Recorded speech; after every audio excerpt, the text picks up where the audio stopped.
Mind set اور خواہشات یہ ہیں کہ آپ نے خطے میں اور کچھ وقت بعد ایک عالمی قوت کے طور پہ آپ نے سامنے آنا ہے، اور اس کے لیے آپ کو بہت بڑی فوج چاہیے، بہت بڑی آپ کو ایئر فورس چاہیے، کس بہت سے بڑی نیوی مقابلہ چاہیے۔ کس سے کرنا چاہتے ہیں؟ اچھا، اب مقابلے کا جہاں تک ذکر ہے، مقابلہ تو میں سمجھتا ہوں کہ اس جگہ پہ پورے اگر آپ انڈین اوشن میں تمام ممالک کو دیکھیں تو فی الحقیقت کسی سے کوئی مقابلہ نہیں ہے۔ انڈیا پہلے ہی ایک بڑا ملک ہے، بڑی اکانومی ہے، زیادہ سٹرونگ ہے، ملٹری ان کی پوری دنیا میں آپ دیکھیں تو میرا خیال ہے کہ تیسرے یا چوتھے نمبر کی پھر اس بڑی آرمز فوج ریس ہے۔ کی وجہ کیا تو بنتی یہ ہے؟ صرف ایک، میں سمجھتا ہوں کہ ایک خواہش اندر موجود ہے کہ اتنے طاقتور ہو جائیں، اتنے طاقتور ہو جائیں کہ پھر بالکل منمانی دنیا میں کرتے پھر، جسے مورگنتھو نے کہا کہ list for power, list for power ہے، لسٹ فار ٹیریٹری ہے، لسٹ فار ڈومینیشن ہے۔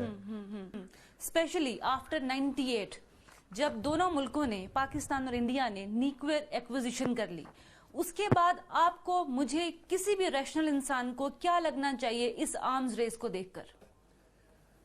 دیکھیے، اس آرمز ریس میں پاکستان تو ڈیفینیٹلی آرمز ریس نہیں کرنا چاہتا۔ ریس کا مطلب یہ ہوتا ہے کہ اگر کسی کے پاس 10 ٹینک ہیں یا 15 ہیں تو آپ کہتے ہیں کہ میرے پاس اگر 16-17 نہیں تو کم از کم 15 ضرور ہوں، تو آپ اس کو کیچ اپ کرنے کی کوشش کرتے ہیں۔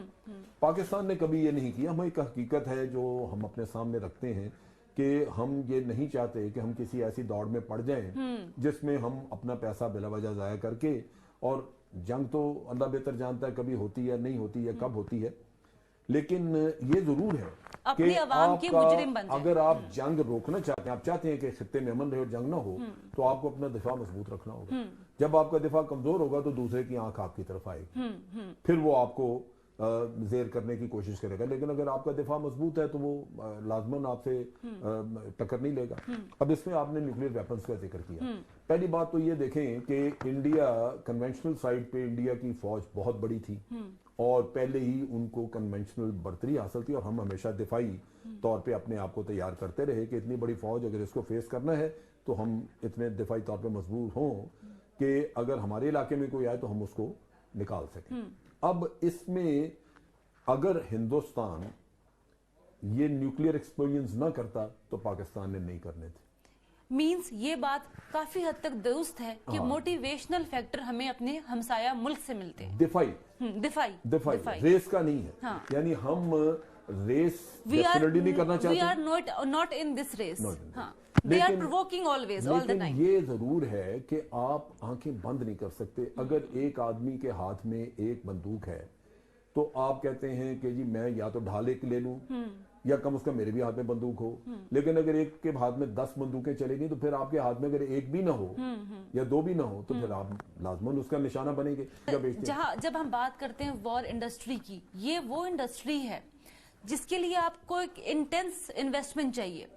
اگر وہ ملک کے اندر سے جنریٹ ہو رہی ہے تو ہمیں باہر سے بھی چاہیے۔ انڈیا نے FDI فورن ڈائریکٹ انویسٹمنٹ اس کو ڈائریکٹ کیا ہے اپنے ڈیفنس بجٹ میں۔ جی، آپ کو کیا لگتا ہے کہ ان کے پلانز، فیوچر پلانز اس سے بھی زیادہ بڑے ہو سکتے ہیں؟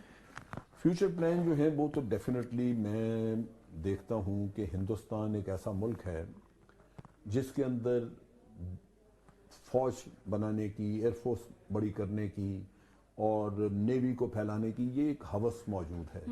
سو یہ رکے گا تو نہیں، یہ لازماً اگر باہر سے ان کو فنڈز نہیں آئیں گے تو اپنے فنڈز جنریٹ کریں گے، کیونکہ ایک ذہن میں ایک فطور موجود ہے، ایک ایسی سوچ موجود ہے کہ آپ نے اتنا پھیلاؤ کرنا ہے اپنی دفاعی فورسز کا یا عام فورسز کا،